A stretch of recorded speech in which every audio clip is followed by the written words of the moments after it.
mwambara vuga ngo uhereye umunsi hasenga Imana yanjye. Haleluya. Intambara ifite intego.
yagukoreye uriya munsi wamwishyura iki wamwitura iki yakunze ntabimenye Amen. aremera asibwizera yemera gupfa uburyo bw'agaciro yambara ubusa arasuzugurwa kugira ngo avuge uwo ndi uyu munsi yakunze ntabibere yagukunze utabibereye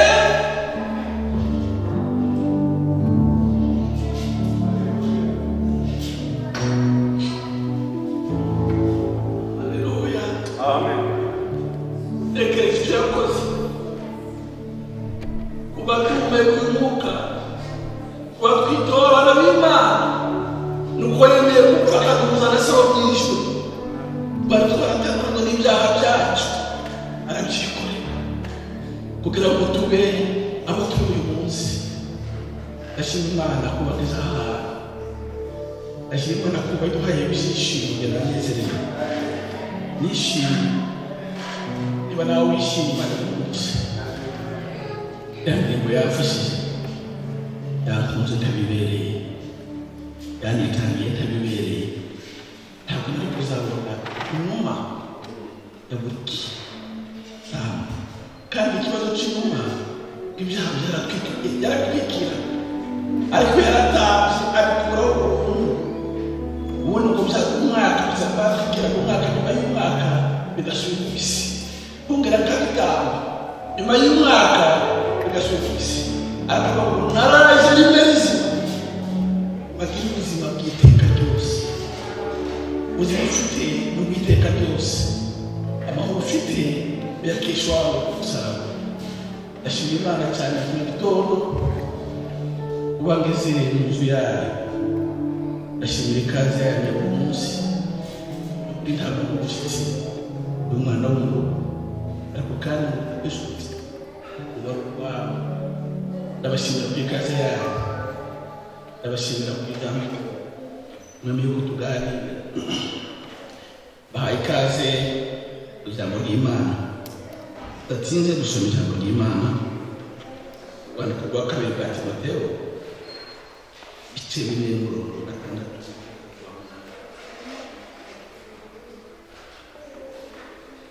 umutwe wa kabiri ibice 4:6 sorry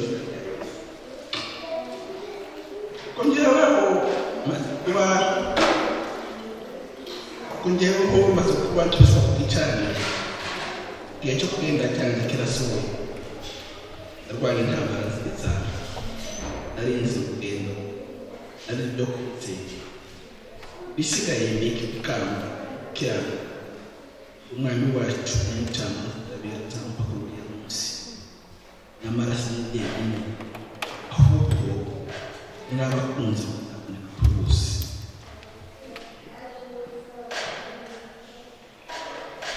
intego y'ijambo ry'uyu munsi ni ukurwanya intambara ifite intego, intambara ifite objectif. Pawulo abonye ko ageze ku musozo yandikiye umwana we yakundaga Timoteyo aramubwira ngo Timoteyo aho mbere yangaye cyane ndasaba ibyo twakwicarana mbese ngiye gutanga ngo bwa Kristo ugiye gupfa ariko hari icyo nakoze narwanya intambara nziza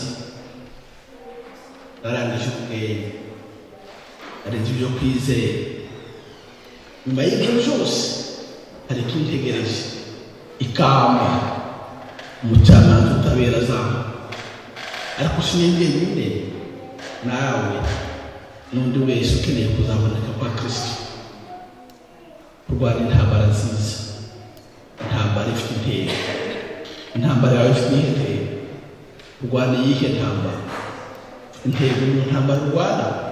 Ese iyo urwana ubuzi amaherezo y'intambara yawe, iyo urwana ubuzi biri imbere y'intambara yawe, aho intambara yawe ntigarukira aho ngaho ukarwana nta ntego ufite. Pawulo yaravuze ngo intambara narayirwanya kandi yari nziza, nzi ko hari intambara mbi n'isi hari intambara nyinshi, intambara zidafite intego turazizi kubera ko mfite ubukomeye, mfite intwaro zikomeye, ndapfa kurwana gusa ngerageza ibikoresho mfite ndebe ko aricyo byamara. Intambara zidafite intego zirahari, ariko intambara nziza n'ifite intego, intambara uzi ko nyuma yayo hari ikigutegereje. Pawulo yari azi ko nyuma y'intambara hari ikamba rihoraho. Yaravuze ngo iryo kamba sinigeze muzarihabwa n'undi wese wifuza kuhabwa ku Mwami. Urifuza kuzabona ririya kamba, rwana intambara nziza. Urifuza kuzicarana n'Umwami, gira intambara yawe intego. Urifuza kuzabona ririya kamba, rwana intambara nziza. Rinda kwizera kwawe, komera mu gushikama. Tugiye mu gitabo cya Daniyeli ibice 6 turasanga umugaragu w'Imana Daniyeli intambara yarwanye intambara ifite intego. Daniyeli ibice 6 duhereye ku murongo wa 2 tukamanuka. Ntabwo tugenda dusoma ahantu hose, ariko usome igice cya 2.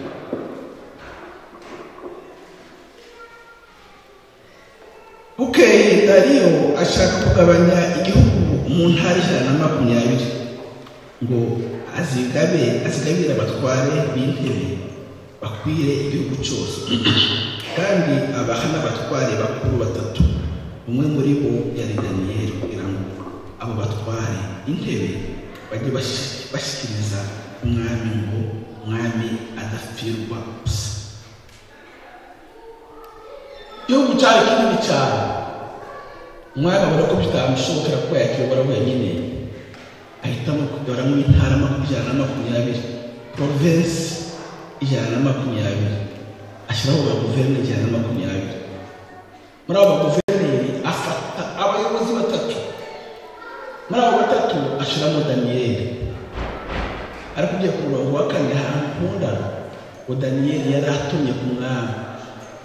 Daniyeli Imana yaramukundaga, umwami yaramukundaga, bituma noneho ngo uyu Daniyeli kubera ko mukunda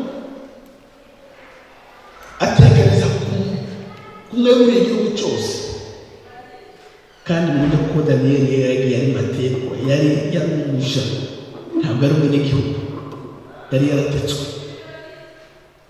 Impamvu Daniyeli yatumye imbere y'umwami nuko yatumye imbere y'Imana. Nushaka ko ibyawe bitera imbere, nushaka ko umwami w'isi agukunda, banza utone imbere y'Imana. Shakisha utone imbere y'Imana, ushakisha ukuntu utungana imbere y'Imana. Muri buri yaravuze ngo utunganira Imana ubudasiba, ntusibe na rimwe kuyikorera. Bose bazamenya ko bareka ubugome bakunde Kristo. Daniyeli yagiye mu buretwa afite igihango n'Imana, yari azi intego yiwe, yari azi icyo yavugana n'Imana. Umwami amaze kugabura izo ntara ashyiraho abayobozi bakuru 3. Abayobozi 3 Daniyeli we yarushaga abandi gutora ku Mana, bituma umwami amukunda. Iyo wagize amahirwe yo kumva n'Imana, agukundisha umukoresha wawe, agukundisha abaturanyi bawe, agukundisha abakolege bawe, agukundisha isi yose.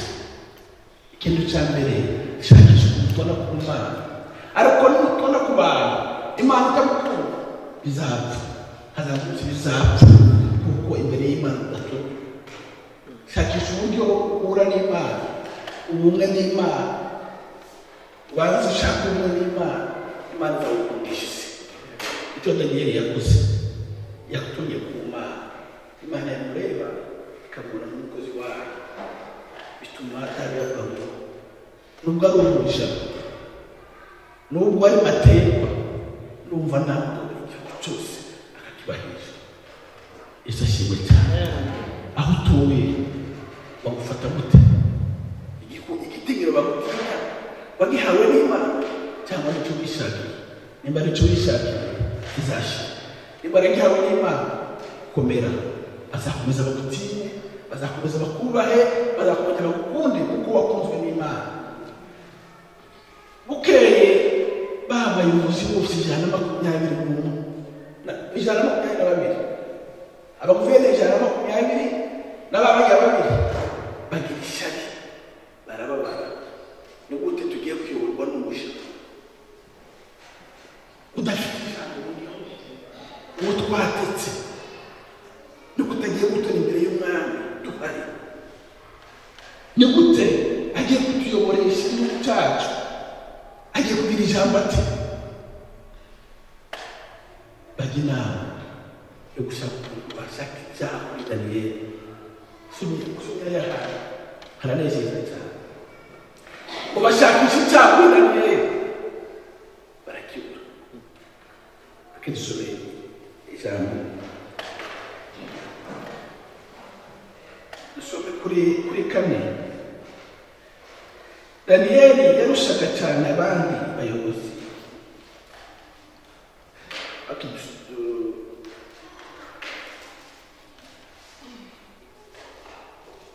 Daniyeli yarushaga abandi bayobozi kuri 5.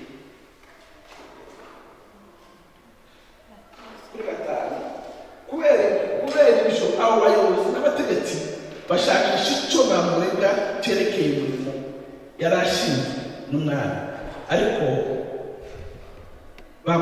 bamuburaho ikosa n'icyaha kuko yari inyangamugayo, nta burangare cyangwa ubuhemu bamubonyeho. Iri ni ibiri ijambo ry'Imana. Daniyeli yari inyangamugayo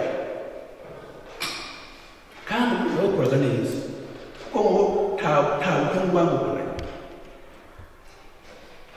Bashakisha ikosa na rimwe bamubonamo ubyo yakoraga byose mu buzima bwose, bashakisha ahantu hose babura ikosa na rimwe.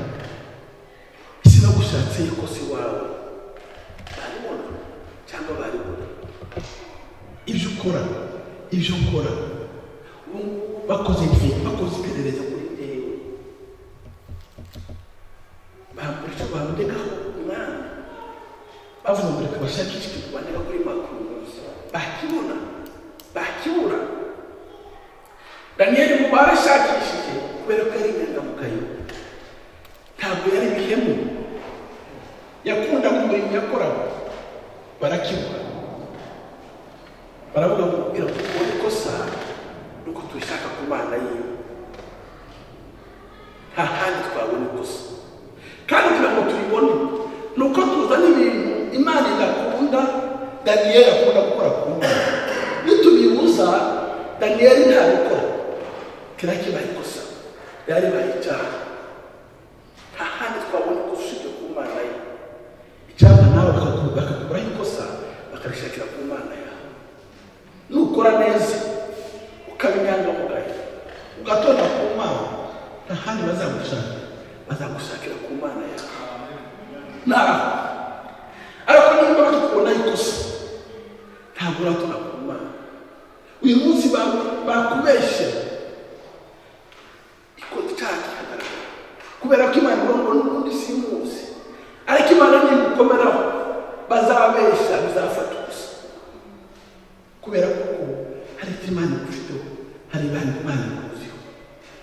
Bashaka ikosa bararibura, bigira inama tumushakire ku Mana ye. Yesu ashimwe cyane.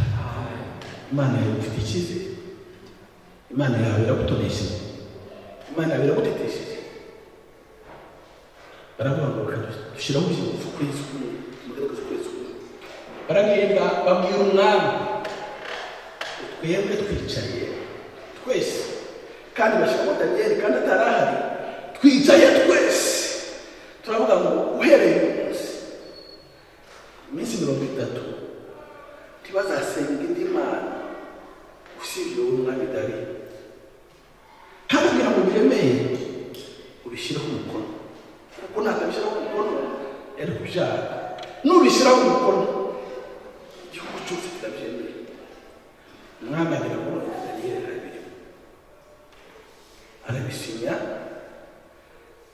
Daniyeli abimenye, umuntu ufite gahunda n'Imana ntabwo yahinduye ni dijuru ya Daniyeli yabaye yayo buri munsi yasenga 3 ku munsi. Amenya amakuru aravuga ntabwo nahindura mini. Hari inyuma mu rugo wateka icyo kujya muri resitora bagerayo bagweza karte ugahindura ureka n'ibi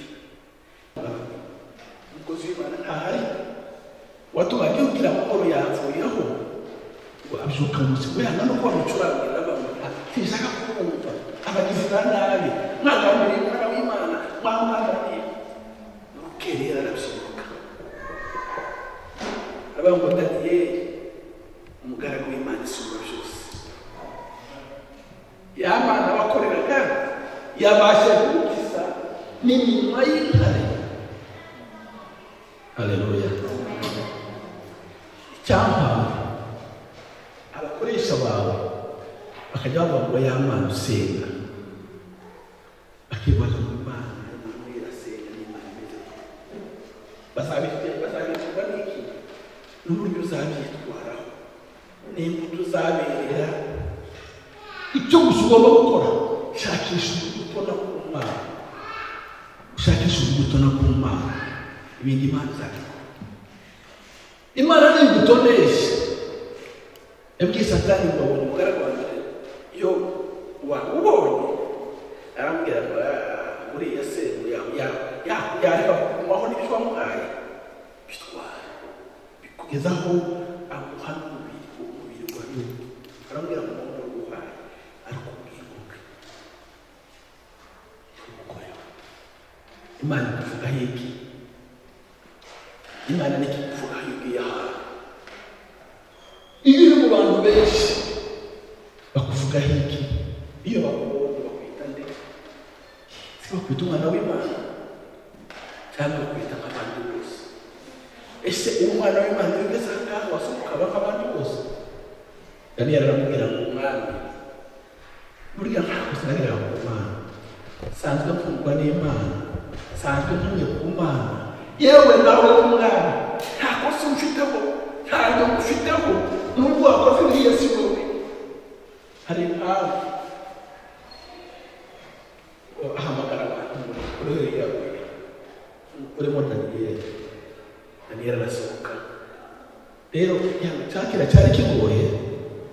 Daniyeli aravuga ngo babagabo bose baje kumurega n'abagore babo n'abana babo n'ababakomokaho noneho zantare rero Daniyeli akivamo zihinduka intare zirasonza. Aravuga ngo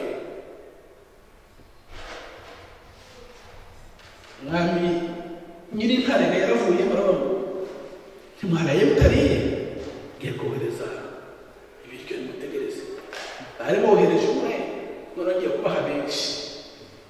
Arabwira ngo bohereza hariya Imana yabo nabo turebe kibakiza. Alexanderi abona hari Satani kugira ngo babyigireho kudatuka Imana. Mwana wanjye Timoteyo ndakwinginga ndakwihanangiriza kurikije ubuhanuzi bwawe ibyakuvuzweho. Imana iri mu buhanuzi ugatinda gusohora. Benshi bagwa mu nzira batawugeze bava mu cyo kwizeye. Ntabwo ariyo yavuze bakabivamo ariko ukava mu cyizere. Niba ari icyo yakubwiye niyo cyizere izabikora. Imana yacu niyo kwiringirwa. Mu Rwanda intambara ifite intego ibyo yakuvuzeho bizasohora ibivamo iki intege. Imana ningiriya neza tukababare ntukegereye muri iyi neza gerandika kuko aho ibwiriye ibyanjye ntabwo wari uhari. Ntuzi n'igihe ibyanjye bimaze, ntuzi n'ubusabane mfite n'Imana. Hari igihe ibyanjye byihuse bitewe n'ukuntu mvugana nayo. Hari igihe ibyaho bitinda bitewe n'amasomo ishaka ko wiga. niya masomo nagutsi ndakurahiye hari amasezerano Imana iguhaye ikavuga ngo nzakora iki nukora iki. Iyo ni kondisiyo. Hakaba nakubwira ngo ndirahiye. Iyo yirahiye nubwo wajya hehe ikurikirana indahiro yawe ntabwo ndari yayihira. Iyo uvuze ngo ndirahiye ujya mu kabari ukaburayo kuko hari indahiro ikuriho. Aho ugiye kuvuga indahiro narahiye kuri uriya muntu yarirahiye kuri Dawidi. Iramubwira ngo ubwami buzahora mu nzu yawe iteka ryose. Niyo mpamvu yakoze remizere kuri Israel ngo narabirahiye reka Yesu umwami wawe avukira mu nzu ye kuko navuze ngo ubwami buzahora mu nzu y'iteka ryose kuko umwami w'abami ari Kristo. Reka nkora iyi geste Kristo avukira mu nzu ya Dawidi bwa bwami buhoreho kandi akiri mu isi ntabwo wamwita umwana w'Imana. Kristo Yesu umwana wa Dawidi mwene Dawidi yambwiye yaravuze ngo mwene Dawidi kuko yavukiye mu nzu ya Dawidi. Bwa bwami yavuze yirahiye ngo ndirahiye ubwami buzahora mu nzu yawe ukurikije ibyaha Dawidi yakoze. Yaravuze ngo ndahiro namukoze akora ibishyikirano Yesu avukire mu nzu ya Dawidi bwa bwami buhoreho. Ubwami bwa Dawidi buzahoraho iteka ryose. Ubu turimo turabuvuga abana bacu bazabuvuga abazadukomoka bose bazabuvuga kuko yirahiye. Niba Imana yarirahiye cyane kuri wowe izarisohoza kandi wibera kwese par condition ya condition y'ubuzuze kugira ngo bisohoze. Nutuza ya condition uzatsinza amasezerano yawe. Hari igihe waba utinjiza amasezerano yawe kubera ko icyo yakugiye gukora utagikoze. Nukora iki uzakora iki, nukora iki uzakora iki, nusenga yitatu uzakora iki, ugasenga umwe ukarambirwa ngo nasenze wabyishe. Nukiranukira uzakora iki, ese uramukiranukiye? Daniel rwanda intambara nziza y'igihego agera ku iherezo aho baratubwiye ikamba biki si wowe wenyine njyewe nawe dutegereje kuzamuka kwa Kristo. Imana kumvisha yaguye kurwana intambara ifite intego. Intambara ifite intego ni intambara izi ko nyuma y'intambara arabatiza. Ene data dufite ikamba tugeje mbere hari igihembo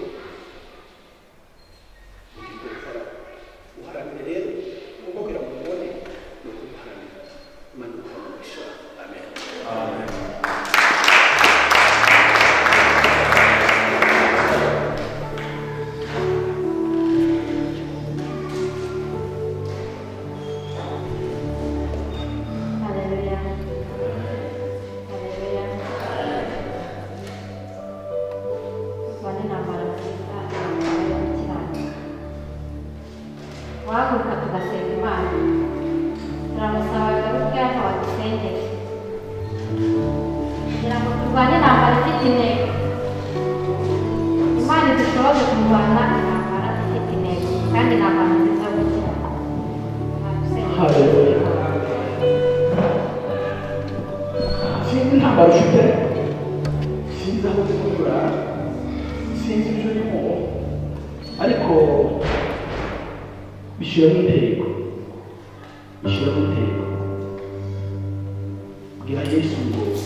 Intego ni kuzarana kuri wowe wigisha abantu kubahindura bagahindukira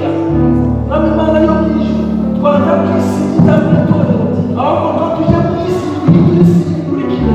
Daniyeli yari afite intego kugira ngo igihugu cyose kivuga kuri Imana yabigezeho bigoye agera mu rwaba rw'intare avamo bitanesheje bituma umwami avuga ngo uhereye uyu munsi natwe uyu munsi turifuza kuguhereza uyu munsi aho kujya hose mu bintu bitandukanye kandi buri munsi mu baturanyi bacu muri ba kolege ubakoresha tubigire turashaka ko twakora imbere yawe rero musabane bwacu nawe tukabisabariye abandi bose nisabane nawe nisabane nawe urabona bariya bandi bose urabona bariya bose abatakuzi barakubonamo dutume naza dukurikira Imana ya kanaka Imana y'uriya muntu Imana ikora ibitangaza byacu tubihamya byacu tubihamya tubihirwa turacyakora niyo mpamvu twifuza intambara zacu bazibamo intambara z'intego intambara zifite ibisubizo byiza intambara z'ukwezi hari ikizavamo turabinyuzemo tuzubane natwe umwana w'umuntu wese urabona kandi bazatandukanye hari amazina izazana ry'Imana uzirwaza Imana imbere yacu tubere umugabo w'ingabo turwanye na Kristo turakwiyambaza nawe turi kurwanya intambara z'intego intambara yacu abitwaza n'abirabura n'abasengera abasaza ibibazo bitandukanye kwitonda Imana abantu bashakisha impamvu abashakisha imirimo izo ni intambara zitandukanye benshi zikabagora benshi bakabahuzira benshi bakananirwa ariko uyu munsi ndabahagurukije ndabakomeje babwira ko bishoboka bagushyira imbere mwami reka bagushyirira muri byose wibaza biragoye abashakisha amazu abashakisha abana abashakisha imirimo mu izina rya Yesu reka mwami intambara yacu twese intego kandi intego ni ukuzanira mu ijuru intego nyamukuru ni ukuzakubona muri ya munsi uri Imana yumva kandi uri Imana ikora usengane ubwacu ukorana ubwawe ubwawe Yesu Imana yacu yambaye amen.